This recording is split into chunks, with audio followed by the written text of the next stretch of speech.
Evening students. Next chapter है हम लोगों का क्या, रिकर्सन। ठीक है, रिकर्सन हम लोग जानते हैं कि एक फंक्शन दूसरे फंक्शन को कॉल कर सकता है। ठीक है, एक फंक्शन दूसरे फंक्शन को कॉल कर सकता है। तो रिकर्सन क्या है? रिकर्सन एक ऐसा प्रोसेस है को जिसमें फंक्शन खुद अपने आप को ही कॉल करता है। ठीक है, तो देखिए क्या लिखा हुआ, the process in which a function call itself directly और इनडायरेक्टली इज कॉल्ड रिकर्सन। जब फंक्शन अपने आप को डायरेक्टली या इनडायरेक्टली कॉल करता है तो उसको हम लोग क्या बोलते हैं, उस प्रोसेस को रिकर्सन। और उस फंक्शन को क्या बोलते हैं, recursive function. And the corresponding function is called recursive function.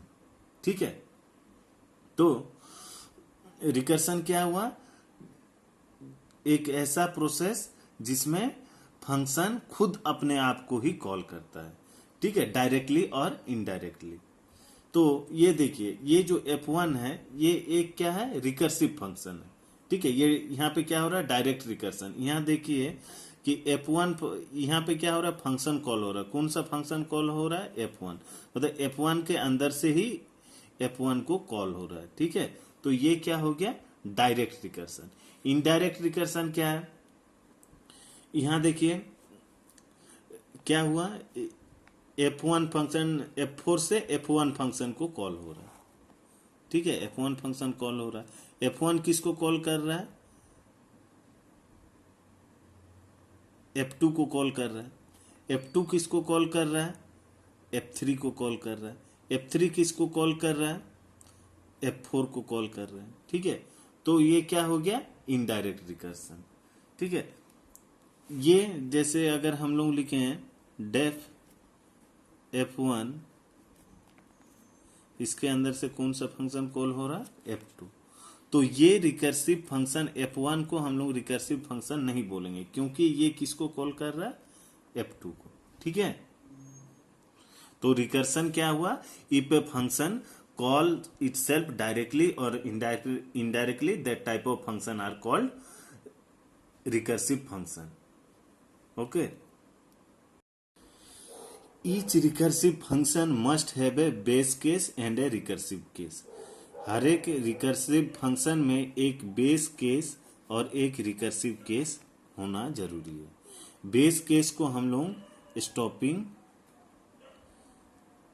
Condition भी बोलते हैं। बेस केस को हम लोग स्टॉपिंग कंडीशन भी बोलते हैं। तो ईच रिकर्सिव फंक्शन में ये दो चीज होना मस्ट है। ठीक है, जैसे मान लीजिए एक फंक्शन हम लोग डिफाइन करते हैं फैक्टोरियल।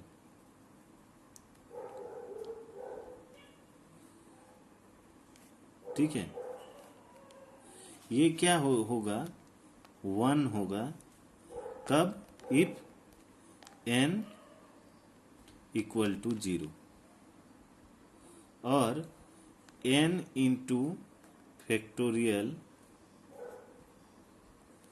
ऑफ n माइनस 1 होगा जब इफ n ग्रेटर देन 0।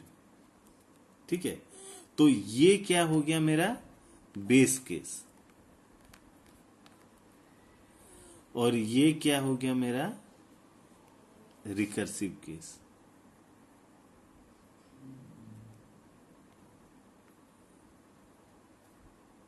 ठीक है, तो इसका अगर हम लोग प्रोग्राम लिखेंगे तो कैसे होगा, डेफ फैक्टोरियल, यहां पे एक पैरामीटर पास करेंगे n। क्या था मेरा बेस केस, अगर n 0 होगा तो वो क्या रिटर्न करेगा, 1। If n equal 0 then return 1, else क्या रिटर्न करेगा,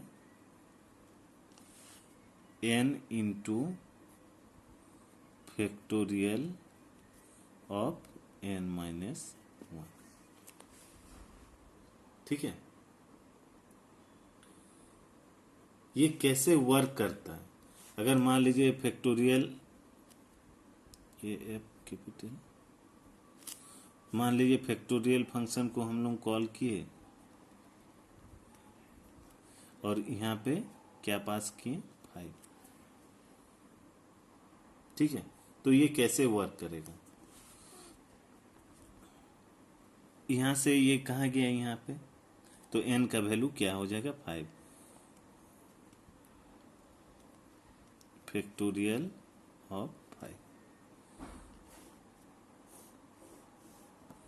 चेक करेगा 5 इक्वल टू 0 है, नहीं है, तो ये क्या एल्स पार्ट में जाएगा। एल्स पार्ट में क्या हो जाएगा 5 into factorial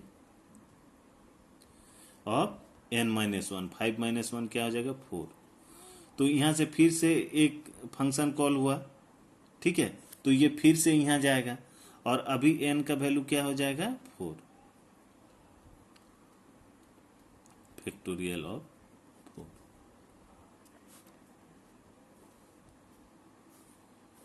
four equal to 0 है, 4 इक्वल टू 0 नो, तो ये क्या यहाँ जाएगा, ठीक है। यहाँ क्या होगा रिटर्न 4 इंटू फैक्टोरियल ऑफ 4 - 1 क्या हो जाएगा 3।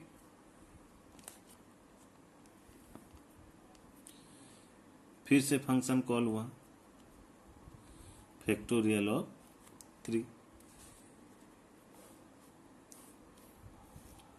3 इक्वल टू 0 है, नहीं है, तो एल्स पार्ट में क्या हो जाएगा रिटर्न 3 इंटू फैक्टोरियल ऑफ 3 - 1 2। फिर यहां से फंक्शन कॉल होगा फैक्टोरियल ऑफ 2।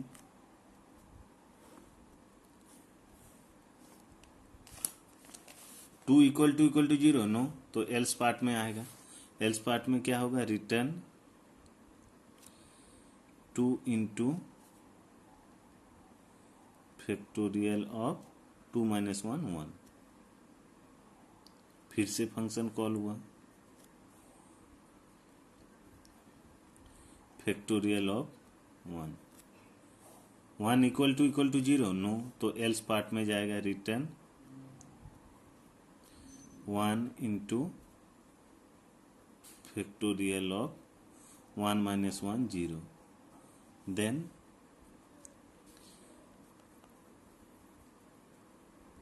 Factorial of 0। तो n इक्वल टू 0, तो ये क्या करेगा रिटर्न क्या करेगा 1, ठीक है। तो यहाँ पे जाके क्या हुआ, मेरा फंक्शन कॉल रिकर्सिव कॉल होना बंद हो गया। इसीलिए इसको हम लोग क्या बोलते हैं बेस केस या स्टॉपिंग कंडीशन, ठीक है। बेस केस या स्टॉपिंग कंडीशन क्या होता है, एक ऐसा कंडीशन जहां पे जाके रिकर्सिव कॉल होना बंद हो जाए, ठीक है।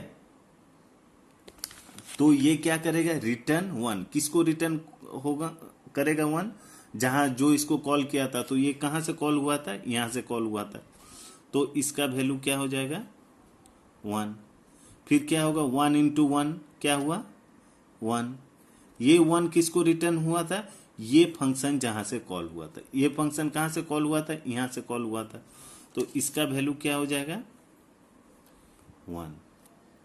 फिर क्या होगा 2 इंटू 1, 2 इंटू 1 क्या हो गया 2। ये 2 किसको रिटर्न होगा, ये फंक्शन जहां से कॉल हुआ था। ये फंक्शन कहां से कॉल हुआ था, यहां से कॉल हुआ था, तो इसका वैल्यू क्या हो जाएगा 2, ठीक है। देखिए पहले पूरा लास्ट तक गया फिर वापस जा रहा है, ठीक है। तो 3 इंटू 2 क्या हो गया 6। ये 6 किसको रिटर्न होगा, ये फंक्शन जहां से कॉल हुआ था। ये फंक्शन कहां से कॉल हुआ था, यहां से कॉल हुआ था, तो इसका वैल्यू हो जाएगा 6। 4 6 जा कितना होगा 24। ये 24 किसको रिटर्न होगा, ये 24 रिटर्न होगा, ये जहां से कॉल हुआ था। ये कहां से कॉल हुआ था, यहां से, तो इसका वैल्यू क्या होगा 24। फिर 24 इंटू 5 कितना हो जाएगा 120।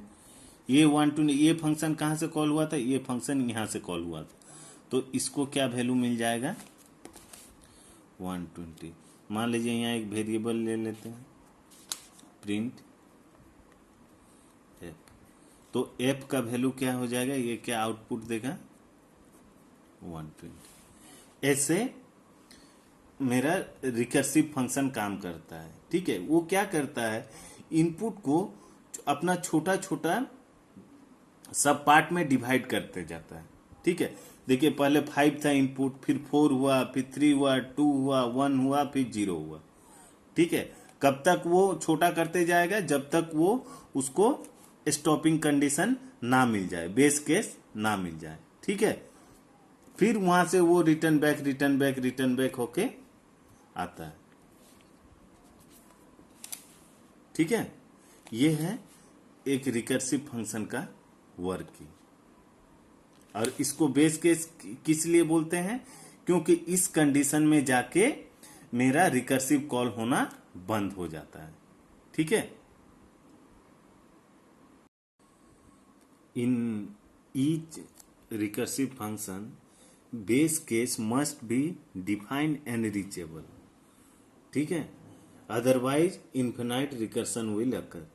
मतलब हर एक रिकर्सिव फंक्शन में बेस केस डिफाइन भी होना चाहिए और वो रीचेबल भी होना चाहिए। ठीक है, नहीं तो क्या होगा, इन्फिनाइट रिकर्सन। ठीक है, देखिए इसमें क्या है कि हम लोग बेस केस डिफाइन नहीं किए। ठीक है, तो इसमें क्या प्रॉब्लम होगा, ठीक है, इसमें क्या प्रॉब्लम होगा, पहले क्या होगा फैक्ट 3, फिर ये क्या होगा 3 इंटू फैक्ट n-1 फैक्ट 2 को कॉल करेगा। ठीक है, फैक्ट 2 हुआ। ठीक है, फैक्ट 2 क्या करेगा 2 इंटू फैक्ट फैक्टोरियल 1 को कॉल करेगा। फैक्टोरियल 1 किसको करेगा, फैक्टोरियल 1 2 नहीं 1 इंटू फैक्टोरियल 0 को कॉल करेगा। ठीक है, फैक्टोरियल 0 क्या करेगा 0 इंटू फैक्टोरियल 0 -1 क्या हो जाएगा -1। ठीक है, इसमें तो स्टॉपिंग कंडीशन नहीं है कि 0 होगा तो रुक जाएगा, तो ये क्या करेगा फैक्टोरियल -1 को कॉल करेगा। ये क्या करेगा -1 इंटू फैक्टोरियल -1 n क्या है अभी -1 -2। ये क्या होगा इन्फिनाइट टाइम के लिए चलते ही जाएगा। ठीक है, और एक टाइम ऐसा आएगा कि उसके लिए मतलब वेरिएबल जो मेरा रहता है उसके लिए एक स्पेशल टाइप के मेमोरी एरिया होता है जिसको हम लोग स्टैक मेमोरी बोलते हैं। एक टाइम ऐसा आएगा कि वो मेमोरी जो एलोकेट रहता है वेरिएबल के लिए वो पूरा फुल हो जाएगा। ठीक है, और वो जब फुल हो जाएगा तो हमको एक एरर थ्रो करेगा। क्या एरर, वो क्या एरर होगा रन टाइम एरर।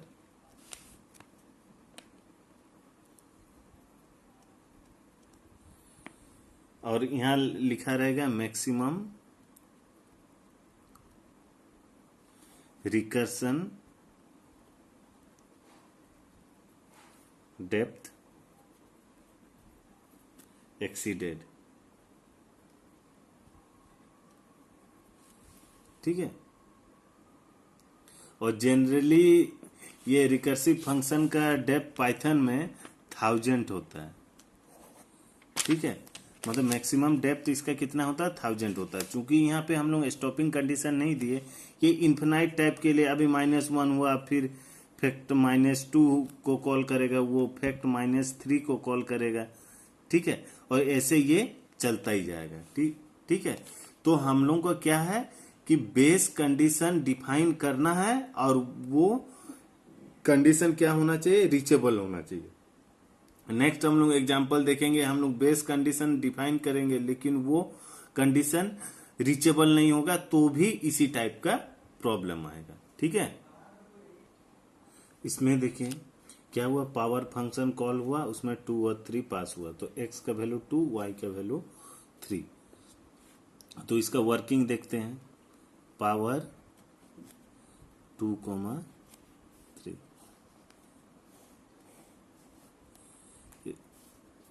y का वैल्यू कितना है, 3 है, 3 इक्वल टू 0 नहीं है, तो एल्स पार्ट में जाएगा, एल्स पार्ट में क्या होगा, return 2 into power of 2,2 minus 1 means 2, फिर ये फंक्शन कॉल होगा, ठीक है, पावर 2,2, तो क्या होगा, रिटर्न x का वैल्यू कितना है, 2 into power of y minus 1, y के कितना है 2, 2 माइनस 1 क्या हो जाएगा 1, फिर फंक्शन कॉल होगा पावर फंक्शन, ठीक है, पावर फंक्शन में क्या पास होगा 2,1, ठीक है, पावर 2,1, तो ये क्या करेगा, return 2 into power function x, x का वैल्यू 2 और 1 माइनस 1 क्या हो जाएगा 0, ठीक है, तो यहाँ पे क्या पास होगा, पावर 2,0, तो ये क्या करेगा, ये y का वैल्यू है, y इक्वल टू 0, तो ये क्या करेगा, रिटर्न 1 कर देगा, तो ये क्या करेगा, रिटर्न 1, किसको रिटर्न करेगा, इसको, ठीक है, इसका वैल्यू हो जाएगा 1, 2 इंटू 1 क्या हो गया 2, ये 2 किसको रिटर्न होगा, यहाँ पे रिटर्न होगा, इसका वैल्यू हो जाएगा 2, 2 इंटू 2 क्या हो गया 4, ये 4 किसको रिटर्न होगा, यहाँ पे रिटर्न होगा, इसका वैल्यू हो जाएगा 4, 2 इंटू 4 क्या हो जाएगा 8, ये 8 किसको रिटर्न होगा, इस रिजल्ट को। तो ये सही काम किया, लेकिन यहीं पे अगर हम क्या करते, कोई एक नेगेटिव वैल्यू डाल देते, जैसे मान लीजिए अगर हम कॉल करते रिजल्ट इक्वल टू पावर 2, -3, तो ये क्या होता, कैसे होता है इसका working, power 2, -3 return 2 into power of 2, y का वैल्यू कितना है -3, तो -3 -1 क्या हो जाएगा -4, फिर उसके बाद पावर 2, -4, ये क्या करेगा, रिटर्न 2 इंटू पावर ऑफ 2, -4 -1 -5, तो ये क्या होगा, पावर 2, -5, और ये कंटिन्यूअसली चलता ही जाएगा, फिर क्या होगा, पावर 2, -6, फिर पावर 2, -7, ये 0, y का वैल्यू कभी 0 होगा ही नहीं, ठीक है, तो ये एक टाइम क्या हो जाएगा, जब इसका पूरा मेमोरी फुल हो जाएगा तो वो क्या देगा, रन टाइम एरर दे देगा,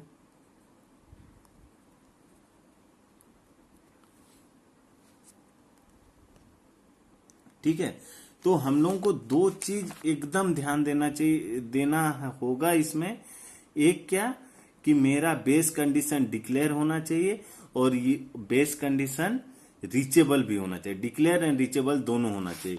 तो ये कोड जो है मेरा एक पॉजिटिव वैल्यू के लिए, y का पॉजिटिव वैल्यू के लिए तो परफेक्टली वर्क कर रहा है, लेकिन y का नेगेटिव वैल्यू के लिए ये वर्क नहीं कर रहा, ठीक है।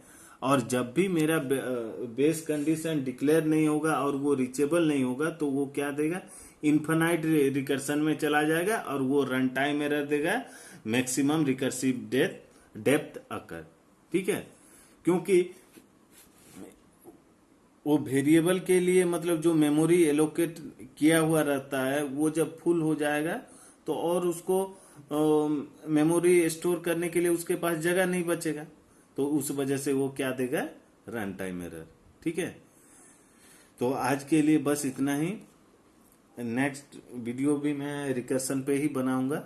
ठीक है, उसमें इससे आगे पढ़ेंगे। ठीक है, थैंक यू।